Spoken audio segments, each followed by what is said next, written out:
Welcome to the Steve Reeve Podcast with the best moments from the past week and a few things that didn't make it to air. Powered by Coldwell Banker Ford McMurray. We love YMM. Monday. You might be losing your mind if you found yourself in the shoes of a Michigan nurse. Not because of the stuff that she's having to deal with right now, but no, it's actually good things. Good things. She won $3 million, but almost didn't, I guess. She did an online ticket draw and, got her numbers and then forgot about the draw actually happening on the 31st. Was looking for a different email, going like, maybe it went to the junk mail, and saw something from her state lottery saying, hey, maybe get in touch with us. There's 3 million reasons why. Auto-trashed in the spam folder, just nearly, just nearly. Those things usually last for about a month. We're now looking at almost the end of January. You do the math. This story, of course, has been brought to you by the senders of spam mail who are desperate for you to go back and click on them. Not all of them are going to be good, though. Increased premiums. If they're so premium, why am I spending so much money on them? The annual insurance has gone up for us in our household by about like $250, combined. Renewal day coming up very soon for us. And we get an email. Saying, hey, let us know if you graduated from somewhere in Alberta. You could get a discount. I'm thinking, great, okay, that helps offset that, right? We had an increase, maybe we'll get a discount. Sounds good. Thank you for the email. I appreciate you so much. So I go in, one form of, the insurance, fill out all the information, comes back and says, all right, change updated. No change. I go, okay, right. This was nothing guaranteed anyway, right? It's a lottery ticket that I never had to pay for. Just trying to see if it's going to work out. Go down to the next one. Enter in all my information. Plug it in. Change accepted. Discount applied. A whole 17 cents. I'm not kidding you. 17 cents was the discount. Thank you so much for your support. You're listening to the Steve Reeve Podcast from 100.5 Cruise FM. Getting into music news, some interesting stuff today. I mean, of course, we were just celebrating that Our Lady Peace, Clumsy, their second album, turned 25 years old just yesterday. One of the most popular, most successful, most incredible albums of Canadian music history. And they've got another one coming out very, very soon. If you weren't aware, Spiritual Machines 2. Yes, a follow-up album is dropping January 28th, just days away. Ozzy Osbourne, we were talking last week about how he had Crypto Bats, an NFT launch that has, of course, seen a very, very bad launch happen. Now, there was a URL, a shortened URL that was supposed to take people to a Discord group, which is just another social media if you're not familiar. And within that, a dedicated space to learn about all the different crypto bats as well as to conduct those transactions and, sell these things. Well, unfortunately, the URL was changed. And a new and updated one was used, a new Discord created and all that. However, the old URL still remained functional, and there were tweets that were still being shared containing this URL. What did that lead to? Bunch of scammers using the old URL to convince people that it was as legit as the original Crypto Bats, which, I definitely have some suspicions there, though there's no evidence to speak of. People did get scammed out of money. Someone's boyfriend out there in the world, and I'll just wrap it up for you real concise. They like to sleep in a nest of clothing instead of a bed. That is the preference. And honestly, thinking about this, I don't know the details of it. I don't know the history of it. To be perfectly honest, just taking it face value just for what's in the headline. Guy prefers to sleep in a nest of clothes over a bed, discovered by the girlfriend in the situation. I gotta say, other than the fact that it would mean doing so much more laundry and that all those clothing folds are just like a great nesting spot for house bugs as well, I kind of get it. I'm not going to be throwing my mattress out the window anytime soon, but I mean all that... Just picture it. All those clothes. They're actually fresh out of the dryer. They're all warm and soft. Now tell me you haven't been tempted to pass out in that pile of laundry come laundry day. Yeah, it's happened. It's happened many, many times. Every single time, in fact, for me. I'm just a big toasty cinnamon bun. I never want to leave this bed. Tuesday. learning about divorce registries. Yes, spending my time so wisely. Apparently this is a newish thing. Don't know really how popular it is, but apparently there are some startups. There's a company called Fresh Starts Registry. Another one that is about to launch in February is called The Divorcist. And both have, or at least claim they will have, divorce registry systems in place. Of course, there's also just wish lists on different sites that people have been using. I guess it's a bit of a trend right now. I mean, it's not an easy time. If you're splitting up in a relationship, like, no jokes about it, that is tough. And getting some support from your friends, family, that sounds fantastic. However, wow, really like shifted the voice on that one, the vocal cords. But however, I will be happy to get you something off of the divorce registry gift just as soon as I receive back my deposit gift from the wedding. You know what I mean? I want that toaster. Yeah. Brown scorch marks and collected crumbs and all. Thank you very much. Then we'll move on to the next gift. Yet another story on the internet of a kid getting a hold of a phone and spending way too much money. Parents then having to scramble, figure it out after the fact. It happens. Some of those stories do seem to be, a little bit fictionalized, maybe a little bit embellished. However, kids do cost money. There's no embellishment on that fact. That is just the state of affair. But they can also cost a lot of money in a very quick amount of time. And those are the stories I want to hear. Craig got in touch with us on Twitter saying his son ordered 2 large vending machines on eBay because he wanted the food in them. Luckily, credit card wasn't linked. The seller called to be like, are you sure? You sure this is what you want? And understood. It was just a kid who was feeling hungry. I could totally relate. I totally understand. Ryan, man, you tell me you got a story as well? My niece, who, by the way, looks just like my sister, can get access into her phone because they look so similar. Yeah, she bought a few things on the App Store. Nothing outrageous, Not like, oh, well, we better call the App Store and get it refunded. It was just bite the bullet and take the $25 spent on Candy Crush kind of thing, right? Yeah, worth more to just keep your time instead of on hold for 2 hours. It was just funny that she had complete access and everything into it. And a parent's nightmare. Hello. Yeah, exactly. Oh, Candy Crush. Oh, I ran out of turns. Well, I'll just buy more. Yeah. As if they don't put those pop-ups on there every single time you do anything on the screen. Plus, also, here's another app that does the exact same thing. Why don't you download that?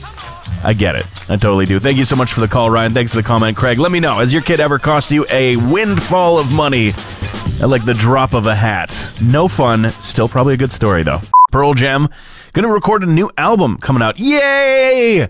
Going to be recording it with Justin Bieber's co-writer Andrew Watt. Wait, what?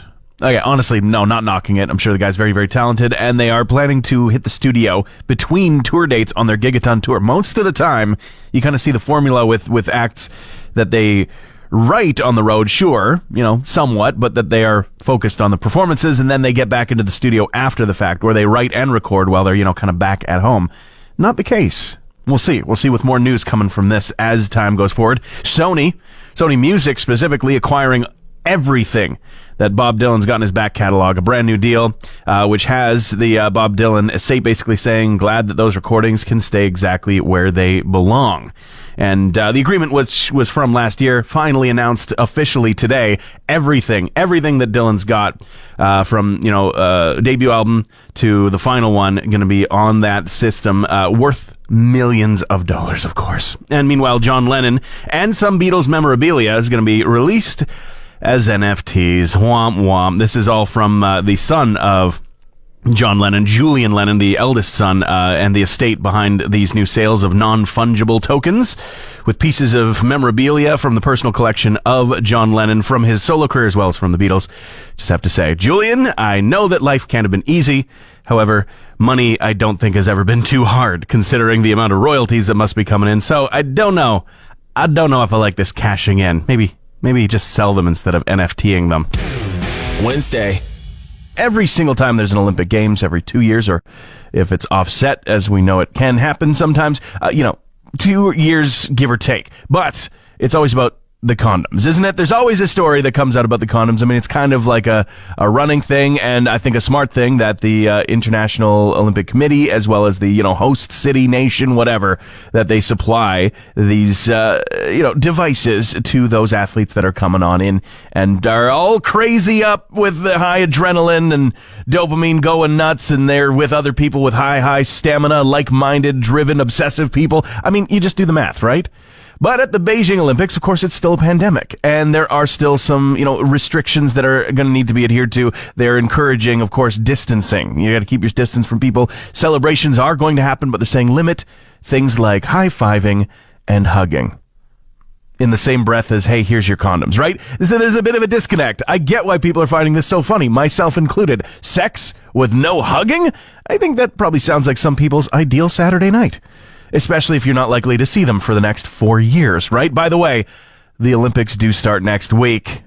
Keith Richards making a big announcement about a reissue, 30th anniversary of Main Offender specifically. Going to be out in March, a special box set, including live versions, demo stuff, liner notes, the usual. You can pre-order this collection online in various formats, whatever your heart desires. And then the rest of music news is all about postponed concerts. Womp womp. The Arkells, specifically, they've rescheduled their 2022 Canadian tour, promising the most euphoric concert of your life. Of course, due to, COVID-19 Omicron stuff, their 9-show leg in February is now going to be pushed back. They're looking at it going into September with 6 extra shows added. Not too bad on that count. Meanwhile, Billy Talent, exact same thing, letting everybody know that due to COVID, they have rescheduled their shows in Winnipeg, Calgary, Edmonton, and Vancouver. New dates going to be coming up a little bit later on in April and May from early February. Hey, Alexa, play the Steve Reeve podcast. Batman, The Batman, coming to theaters soon. Yes, another iteration. Remember when we were all upset about how many Spider-Mans we got in 10 years, and now all that's behind us because we're super excited and happy about what happened in No Way Home? Yeah, maybe that'll be happening for the Batman as well, because there is supposed to be some multi-dimensional stuff coming up in the Flash movie, but this is the one, Robert Pattinson, directed by Matt Reeves, and I'm excited for it. The trailers, every time I see something new, I'm excited for it. It looks cool. It looks very Batman cool. But then I read some of the, interview words coming from the director, and I kind of scratch my head. I'm like, okay, I don't know. This makes me a little uneasy. I'm not sure if you actually grasp what kind of character you're dealing with here. And I mean, just an excerpt from an interview that he did with Esquire magazine. Matt Reeves was saying that, there's a lot of connections, a lot of associations between this Batman and Kurt Cobain in Matt Reeves' eyes. He says, early on when he was writing, I started listening to Nirvana, and there was something about Something in the Way, which is in the first trailer, which is part of the voice of that character. All right, cool. I like that. That all sounds good. He continues to say, when I considered how do you do Bruce Wayne in a way that hasn't been seen before, I started thinking, what if some tragedy happened and this guy becomes so reclusive that we don't know what he's doing? Is this guy some kind of wayward, reckless drug addict, but instead of drugs, it's revenge that he's addicted to? Yeah, maybe, because what you're describing is Batman. I don't know how to tell you this, but I'm gesturing wildly to every instance of Batman other than Adam West in the 1960s to tell you that that's exactly what has been done before. That being said, trailers look rad. Thursday. We've got ourselves a new version of Wordle on our hands. Oh, it's called Loodle. A daily game where you guess words, but they're from a certain list, and all those words on that list are lewd. I mean, it, just like the title says, makes sense. Although it does throw you off a little bit, because with the logo in the green letters, it looks like you're going to be guessing 6-letter words. It's too much for my brain. 5 letters is the limit. But also, if you want a challenge from Wordle, you're finding that Wordle's just a little bit too easy. Always posting the green boxes all over Twitter. Come on. Give me a challenge. This is the challenge for you, because I tried a game, and the problem is, you think that you know some of these dirty words. You think your mind is full of them. Chock full of them. And then you get a weird letter that's green in one spot where you're like, oh, wait, what? I can't think of another word. I can't possibly think of another word that ends with an E. You know what I mean? Has to be from the right list, or else you type it in and it says, no, can't even give you that. It won't even tell you if the letters are right or wrong. Adding a interesting and, of course, extremely lewd new dimension to this game. I highly recommend. Oh, and also there's Oodle if you're a math person. If the letters just make no sense to you, but numbers do, they got you. It's funny. There are giant gaming industry companies that are spending millions of dollars on making sure the animation on some summon in an RPG looks just right, and it turns out that yellow and green boxes is all we really needed. Who doesn't like a good cookie, right? It's hard to find one that you really don't like, unless you get, surprised by the raisins when you think they're chocolate. I myself love a raisin oatmeal cookie, but I get it. Expecting chocolate, bite into a raisin, that can be disappointing, for sure. But what's really interesting is a study that was done out of the Ohio State University.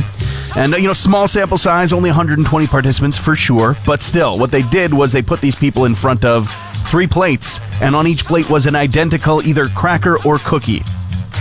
From the same package, maybe even next-door neighbors in the packaging, like from the same batch. That's how identical they are, with different labels. One labeled factory sample, one labeled new and improved, and one labeled consumer complaints. That's right.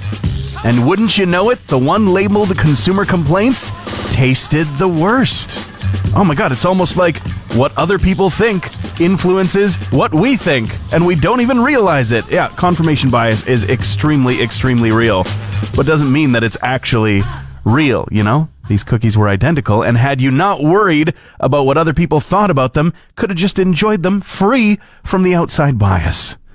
How about we kind of live our lives that way a little bit more, Thanks for listening to the Steve Reeve Podcast from 100.5 Cruise FM. In the title fight between Neil Young and Spotify, Neil Young very recently saying to Spotify, please remove all my music if you're going to continue to spread COVID misinformation, basically directly targeting the Joe Rogan show, which was the most expensive podcast in the world, basically. Huge landmark deal that Spotify paid for to have exclusive access to that not too long ago. Yeah, Spotify has removed Neil Young's music. Basically, that's how that went. It remains to be seen if other artists join the fight in similar ways, but yeah, at least for Neil Young's sake, he's not going to be losing a ton of money because they don't really pay the artists that they play all that much money. It's a whole thing. Meanwhile, situation with Eric Clapton, he says he's not concerned with being misunderstood. I think he's understood quite well through the years, as well as into his current phase of anti-everything rhetoric in all of his new music. It's just clear. Maybe people are liking it. Maybe people just aren't liking it. We all do understand, though, Eric. It's pretty clear. In the news, Canadian Tire's Candle. And it's described as Canada's scent. Not available in stores. You're going to have to enter to win through an online contest they've got going on. You might get your chance at winning one. Might get your hands on one. Maybe not. But the speculation about what is Canada's scent? Asking all over the internet. People have been chiming in right here at 100.5 Cruise FM. Ryan let us know. Maple syrup and cold. Can you capture temperature as a scent, especially with something that's being warmed up, like a warm scented it's maple syrup and cold. Okay, fair enough. I totally agree with you. Kelly on the line, you say that you've got an answer for what Canada's scent is. Beaver. I'm going to pull my collar and say you could go multiple different directions on that one, but it is our national animal after all. You are correct. Yep. Good. Talking wood chips and woodland critters. Right, Kelly? Right? Friday. The world's getting so weird. It's so PC. I don't know about that. I don't know for sure. There are some signs that point to it, some that don't. But I don't really think that Minnie Mouse getting a pantsuit and the green M&M losing the go-go boots is exactly a blow to society. Honestly, good. Because I never understood growing up why I needed to change my clothes to go to school every day when all of my favorite cartoon characters were the same damn thing every single episode, right? There was a disconnect. Couldn't figure that out. Eventually it clicked in. Don't worry. I don't still have that chip on my shoulder. Don't still have that anger in my heart. But, I think it's fine that your nostalgia brand mascots are dressing a little bit more comfortable these days. And you can still just be weird and fantasize about them all you want. Just know that it's weird. That's all I ask. Just be aware. Just be aware that it's weird. Seriously. I looked at the M&M characters change up. They look exactly the same. This is an absolute non-issue. What a time to be watching the news with Neil Young taking on Spotify. Of course, he has not made the most friends and fans here in our region after comments about our oil sand operations. However, in this fight, it has nothing to do with that. It's all about his position versus Spotify, specifically for Spotify still allowing Joe Rogan and his Experience podcast to be distributing misinformation that is harmful, according to Neil Young. Of course, Neil Young did grow up just prior to the polio vaccine coming out and absolutely had to deal with that growing up firsthand. It's understandable what his position might be. However, there was many jokes to be made saying it's a bit of a David and Goliath situation. However, Apple Music and Tidal have now both shown extreme support for Neil Young. Sirius XM Radio, as well as bringing back the Neil Young radio show, as well as streaming it online for a solid month now. This was something that was a limited run from December 2021. They are bringing back. And supporting Neil Young has become a trending topic on social media. Other artists, however, have yet to dive in and give a similar ultimatum. Dolly Parton has gone on the record giving praise to Taylor Swift and Britney Spears specifically, while also promoting her new line of baking products. Yes, the Dolly Parton collection with Duncan Hines. But specifically, Britney Spears has been in the news a lot with her conservatorship, and Taylor Swift was just recently in the news because of Damon Albarn suggesting she doesn't write her own music. Both have stood up for themselves, and Dolly Parton says, yes, that's exactly what you need to do. In her own words, I'm going to fight even if it goes against what I feel is not right for me. And Howard Stern is coming out on his radio show on satellite radio to say that he wishes that the family of Meatloaf would advocate for people to be vaccinated against COVID-19 following the singer and actor's death. Of course, it has come out since his announcement, since the announcement of his passing, that he did die from a severe infection of COVID-19. Guinness Book of World Records, they have now got an entry for the coldest marathon ever in Siberia. It was set just recently at minus 53 degrees Celsius. Yeah, we do sometimes reach that for like a couple days each winter. They had to start the event early as well because it was going to drop to minus 60 later on in the day. Could have set a better record, huh? Yeah, no, it's dangerous at that point. Everything ceases to work at that temperature. Everything. So, of course, it is impressive to see people running in it, and you can see it. There's a video. We'll share that, of course, but I want to take better care of myself. Don't we all? I want to take better care of myself. I want to achieve things with the instrument that is my body. But anything past minus 20 outside, honestly, I'm telling you right now, the only marathon I'm taking part in requires a Netflix subscription. Transmission over. Want more Steve? New podcast episodes happen every Friday, or just tune into the Steve Reeve Show. Weekday mornings starting at 5:30 a.m. on 100.5 Cruise FM.